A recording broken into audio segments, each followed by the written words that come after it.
Hello, everybody. I'm so glad that you could tune in today. Um, I hope that you had a wonderful Thanksgiving. My Thanksgiving wasn't so great. We are here in the Northeast and we had 3 days of power outage. But you know what? We made it work. We got together with the neighbors. We had a little picnic. We bought some chickens, so it was fine. It was just fine. We stayed warm. We have a wood stove. We are somewhat prepared for this kind of life. And we are campers, so we have camping stoves and what have you. So we made it work. I hope your Thanksgiving was wonderful and um, everybody was healthy and everybody stayed well and happy, and you didn't have anything that was disastrous or even bad uh, for yourself, your children, or your pets. Today, I want to talk to you about when the unthinkable happens. You know, when there is an emergency, when there is the dog got out and got unfortunately hit by a car. The dog ran into a porcupine and got hit with the darts from the porcupine. You know, from the end of the porcupine, they shoot them out, and many dogs have had a mouthful of those, and that can be pretty painful.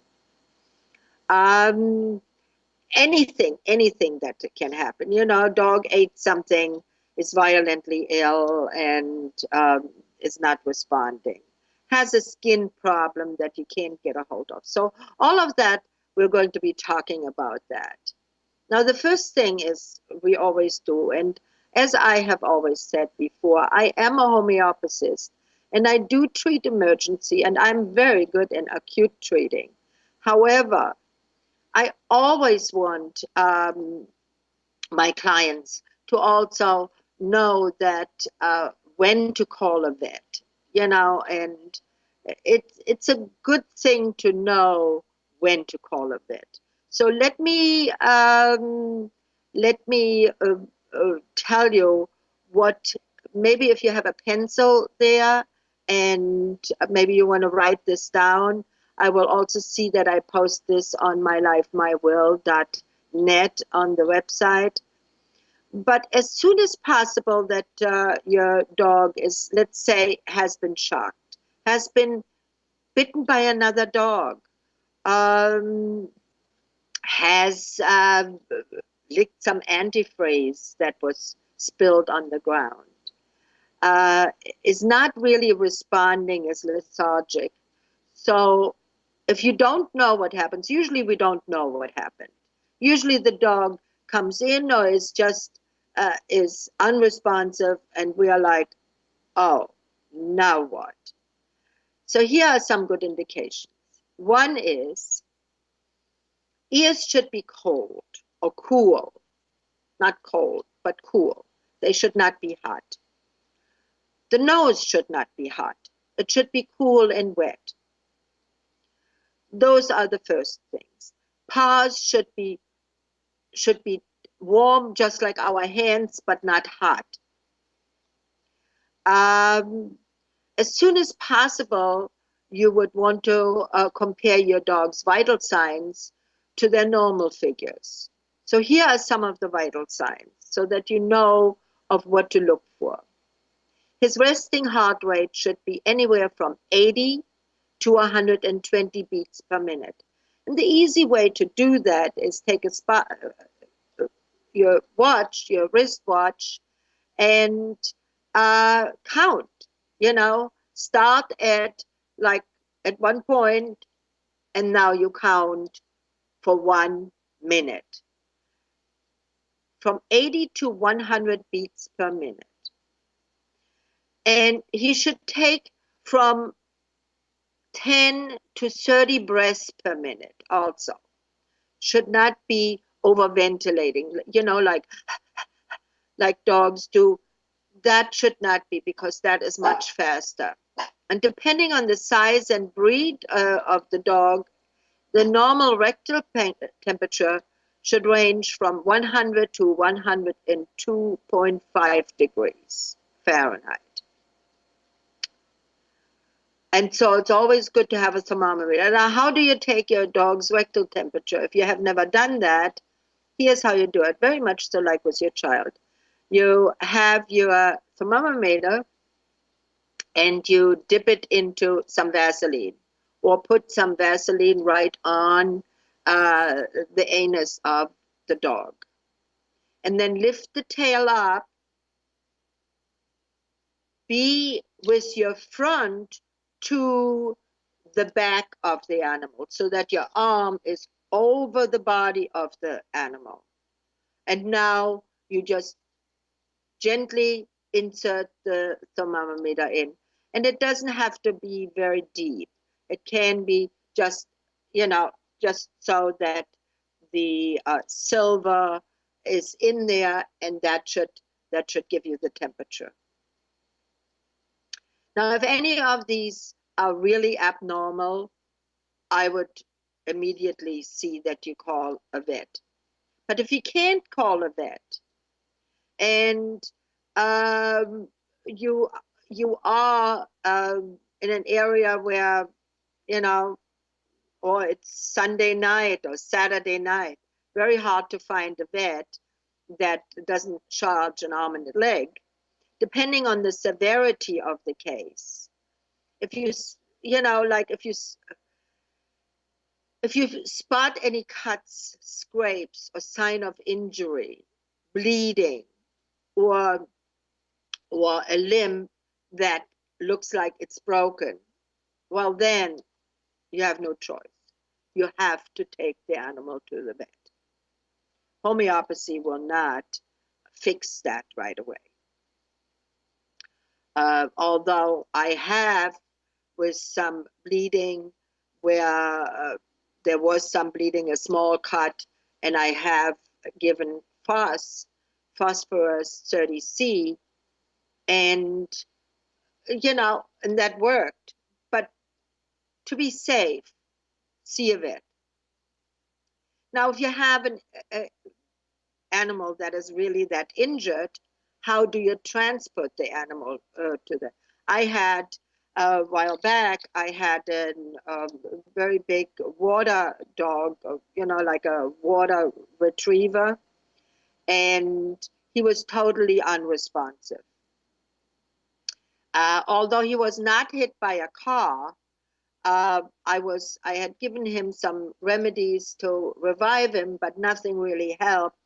And so I said, let's take him to the vet. Let's take him to the emergency clinic. And what we did is we placed him on a blanket, a sturdy blanket. And then, since it was a large dog, one person on each end, we grabbed the two ends, and we lifted him with that. Because if there is, dogs usually, when they get hit by a car, or if they have a break or so on, it's usually the pelvic or the limbs, or it could be the spinal cord right above the tail. And you don't want to separate that in any way. So you don't want to jar the dog, or you don't want to lift him up with your arms, because then one end and this end would hang down, and that would separate that. So putting them into a blanket is really the best way. If you see that the dog really does have a limb that needs to be fixed, use a cotton roll or use a towel, and start winding it around. Make a splint with that, or even a disposable diaper is good. Okay, and make a splint with that. Take some tape it over until you get to the vet with that, because you want to keep the limb still and prevent nerve damage, or prevent any further interruption of blood flow or even injure it more. Do not attempt to splint or immobilize the leg if part of it is dangling, but you're unsure of the location of the break. If you can't splint a compound fracture, simply place a clean bandage over the exposed bone area. And this is what you do: is you take it again. You don't splint the leg, but you take a towel. A small hand towel is often good enough. Place it around it so that it is somewhat stabilized, okay? And then you place it either in a blanket if it's a large dog. If it's a small dog, you can take the dog and place it into a box and carry it with a box. Putting it into a carrier, into one of those dog carriers, is not a good idea because they often get very anxious in there. So an open box that you can put on your lap is really a much better way of doing it. Partial paralysis of the limb accompanied by little or no pain can indicate a spinal fracture. So don't lift your dog in that case. So, but you have to transfer him to the vet, so you have to somehow get him into a case. Or what you can also do is you can, if you have a box, cut one end of the case and slide the case under the dog and then lift them up with that. That way you don't lift the dog up, okay? Definitely to keep the dog still and calm. If the dog is frantic or is really feels like he is very much in pain, you should have a few homeopathic remedies on hand at home. And you may want to write this down. Now, for cuts and wounds, cuts that are bleeding profusely, okay? And again, there you can also put the two ends, if it's a clean cut, put the two ends together, put a clean hand towel around it, put some duct tape around it, see that you get the animal or to the vet to have it sewn up. But give the dog or the cat immediately gunpowder 30C for a deep wound. For a superficial wound, you can give phosphorus 30C. Now, if the dog is or the cat is in shock, now all of these remedies and everything that I'm telling you can be for children and people too. It's not just indicative of just animals, okay? So if you have yourself, I mean, of course, if it's your child, you don't put them in a box, but you try to apply the same kind of rules that you don't jar the child. It would be the same thing. So gunpowder for deep wounds. And for shock, you would give, you can give aconite. Aconite, 30, I treat always with 30C. I find 30C is a fabulous intermediate remedy. And the way you do it is, I think I've shown you that once before, but the way you do it, you put it into a bottle like this, or any kind of a bottle. You can even put it into a water bottle. But this is a good size. It's 4 ounces. You put the remedy into it, and then you put about this much water into it. And you shake the bottle vigorously before you give the animal the remedy. Then you take a teaspoonful, depending on what size. You know, if you have a Great Dane, you can take a tablespoon. But if any normal sized dog, a teaspoonful is more than enough. Take a teaspoonful, put it on open one side, if the dog does not want to open the mouth, often cats and dogs, when they're in pain, they don't want to open the mouth. So what you do is you just lift up the lip, just the lip, and just pour it in. If they get a few drops of it, will be fine. Um, in an acute problem like that, I would treat every hour. Even every 30 minutes you can treat, but every hour is a good indication. Now, if you have uh, paralysis of the hind legs, like for a spinal injury, or the dog is limping and you think there is a problem with the toe, we have our little Maltese poo. He had that problem that um, he's a lunatic in the car, and he was jumping all over the car, and he apparently dislocated one of his toes. So his paw was up like this. He did not want to put it down. I treated him with hypercarium. Hypercarium treats toes, spinal injuries, and usually it works within an hour or two. I had to treat him a couple times. It was a bit severe because he wouldn't stay still either afterwards. So he injured it again the next day, and so I had to treat him a couple times. But lame animals will begin to walk if you give them hypercarium. So if you have a dog, even an older dog, that has paralysis of the hind legs, where we know it comes from the spine, hypercarium 30C will usually do the trick. Um, if it's an old wound and it is already like some of the hunting dogs, we have hunting season here now, and if any of you are listening and have a hunting dog, and although you try to be as diligent as you can, but sometimes they won't let us really.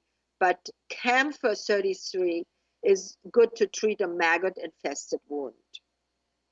So if you have a maggot infested wound, I had a client, a man who had open legs.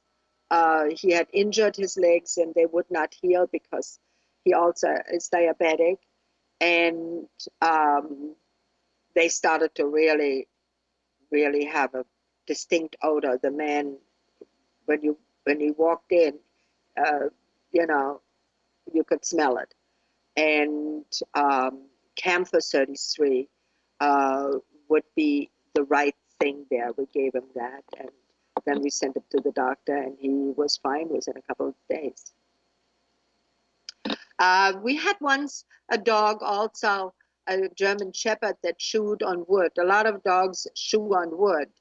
And one of the pieces of wood stuck in his mouth this way, you know, and it stuck right under his gum, so he couldn't dislodge it. And I didn't even notice it at first, but he really didn't act right, and he was not, he, he ate, but not a lot. And then after a day or two, I said, there's something wrong with her. So I opened her mouth and I saw this and I dislodged it.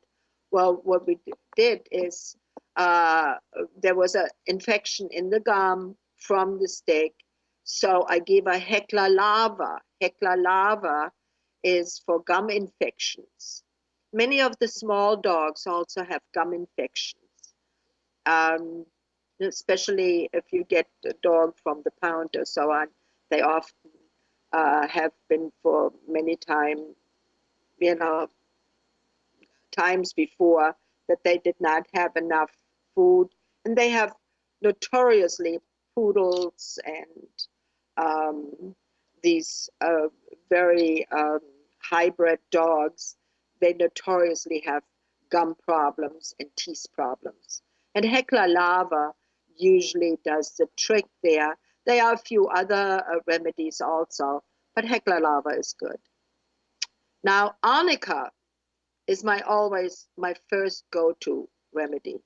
Whenever there's pain, whenever there is a trauma, whenever there is a swelling that is not hot, but just a swelling from a trauma, arnica and arnica for pain is always good. I mean, if you have a kinky neck that you slept badly or whatever, and you take a dose of arnica, usually that fixes it.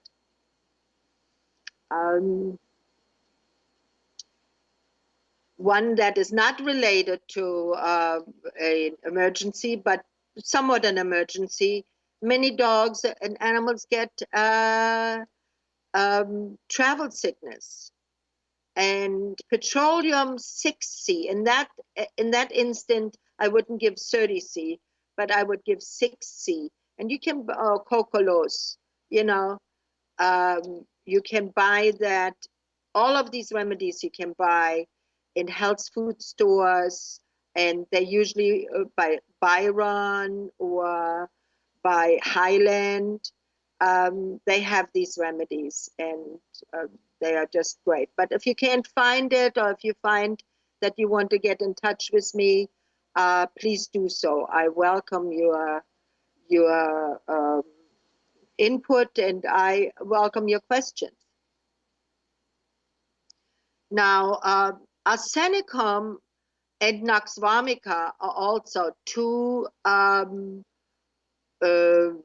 remedies that you definitely should have in your uh, pharmaceutical kit, because both of those are vital for. Now, arsenicum, whenever you have an animal that doesn't want to eat, cats, you cannot leave cats for 3 or 4 days that they don't eat, because the reason why they don't eat is because they can't smell it, and if they can't smell it, they will not eat it. Now, dogs are different. A dog can go for a week without food, but a cat cannot, because their organs will shut down, and they will surely die if they will then not eat. So a dose of arsenicum album will usually fix that problem. Nux vomica.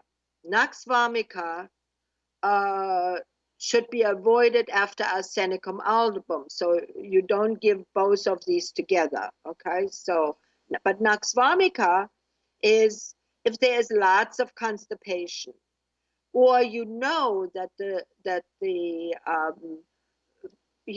a dog or the cat has a real stomach problem, or if a horse, it works wonders for horses in colic. But nux vomica, if you overindulged in the holidays with food or alcohol, nux vomica or arsenicum album is perfect. Either one. Nux vomica more so for constipation and stomach distress, where arsenicum album is if you feel nauseous. If you feel nauseous, or you see that your animal feels nauseous, then arsenicum album. What else can we? Oh, roost tox. Roost tox is a fabulous remedy that you also should have definitely in your arsenal. And that is when you are aggravated. Like, for instance, if you or your animal is stiff, and you can't get, when you get up, you're all stiff, and your backside is stiff, and your legs are stiff. And then when you're up and you're around, then you're fine. You move around, and everything is hunky-dory until you sit again, and you maybe there is some wetness, like for instance, many people have problems of old injuries, um, that get aggravated by this wet, nasty, cold weather. Roost Tux, a dose of Roost Tux will really help tremendously.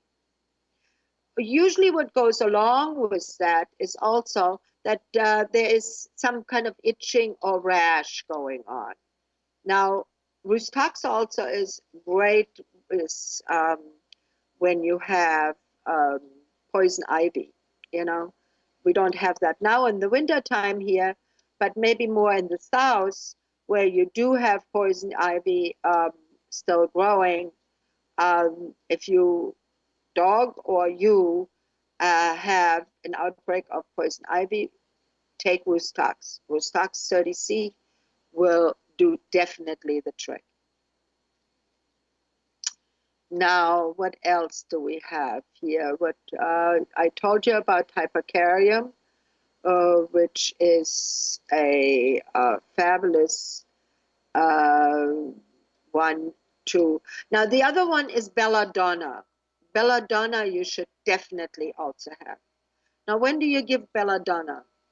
Belladonna you give whenever you have an injury that is connected with fever, hot fever, or pupils are very much enlarged.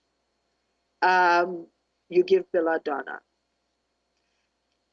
Any kind of a sting, like for instance a bee sting or a spider bite or a puncture of some kind that makes heat.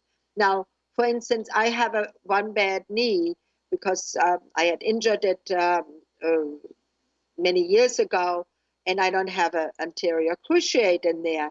And once in a while, it gives a little out, and then the knee gets hot.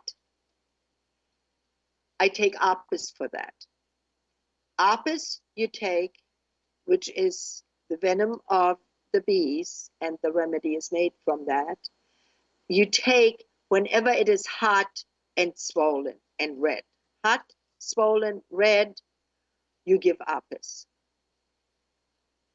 I just had a horse that right Thanksgiving.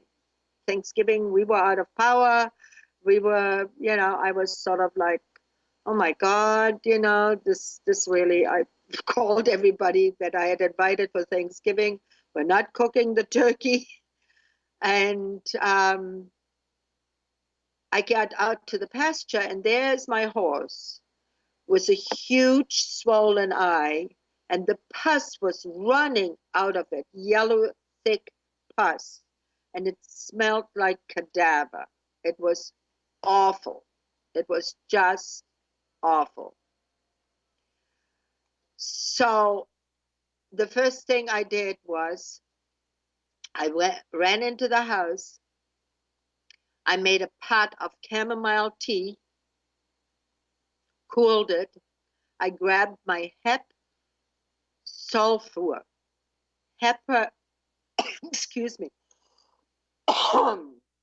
hep sulfur, 30C. I put it into, oh, I'm so sorry. I put it into a bottle like this, shook it real well, and then I took a small syringe without the needle, and I pulled up some, and I went out and I opened his lip and I got the syringe in.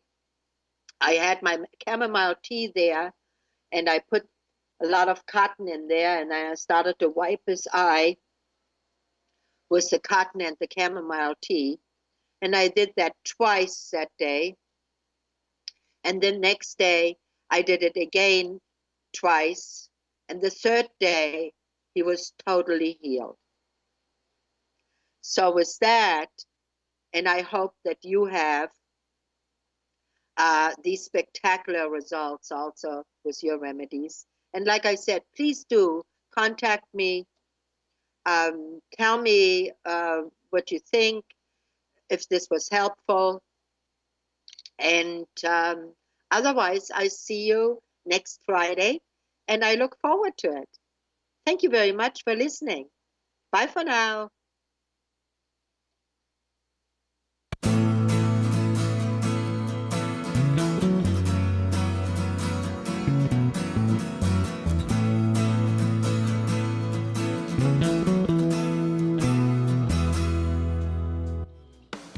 You are tuned to the Nissan Communications Network. Our weekly lineup of call-in programs includes Computers 2K Now with Amnon Nissan, Health In with Debbie Bruck, Breaking Free with Marilyn Shannon, Lessons of Vietnam with NCBVI members, The Tanya Love Show, Your Healthy Pet with Gisela DiCarlo. And if you tuned in too late, you can always watch each program in its entirety or download an MP3 audio file of it at www.nissancommunications.com. Sponsored by Atomus.com, makers of quality video recorders and converters for professionals, CarolinaApparel.com, and DeltaForce.net.